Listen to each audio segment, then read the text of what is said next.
ورجعنا لكم تاني معاكم أحمد إبراهيم مع خبر جديد. اسمعونا للأهل من فضلكم وصلوا على النبي عليه الصلاة والسلام.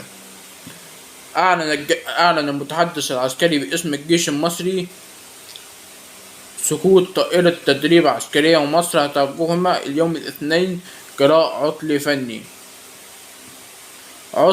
وقال المتحدث العسكري في بيان إن طائرة التدريب سقطت خلال تنفيذ النشاط التدريبي للقوات الجوية المصرية بإحدى مناطق التدريب نتيجة عطل فني ما أدى لمقتل طاقمهما.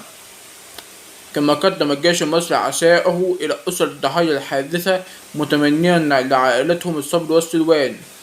أتى ذلك بعدما أفادت وسائل إعلام محلية بأن الطائرة سقطت قبالة أحد شواطئ مدينة رأس البر على ساحل البحر المتوسط شمال مصر.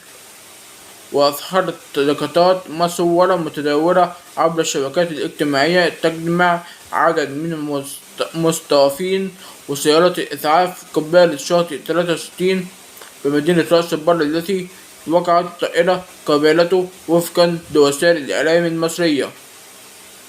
3 فروع. يذكر أن القوات المسلحة المصرية هي القوات المسلحة النظامية لجمهورية مصر العربية، ويتكون هيكلها التنظيمي الحالي من 3 فروع رئيسية، هي القوات البحرية والقوات الجوية والقوات الدفاع الجوي. وانضمت لها سابقا قيادة منفصلة للقوات البرية في 25 مارس 1964، ولكنها ألغيت رسميا بعد حرب 1967 مصر وإسرائيل لتعود قيادة التشكيلات البرية إلى رئيس أركان القوات المسلحة مباشرة وفقا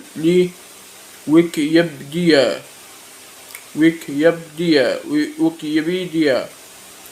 كما تنقسم التشكيلات موقع حبالي كما تنقسم التشكيلات البرية إلى المناطق العسكرية المركزية والشمالية والغربية والجنوبية وقوات شرق القناة التي يندرج تحت قيادتها الجيشان الثاني والثالث، وذلك بخلاف باقي القوات والهيئات والإدارات والأجهزة المعاونة. كان معنا معكم أحمد إبراهيم، وشكرا لكم والسلام عليكم ورحمة الله وبركاته. كان معنا معكم أحمد إبراهيم، نلقاكم في أخبار جديدة.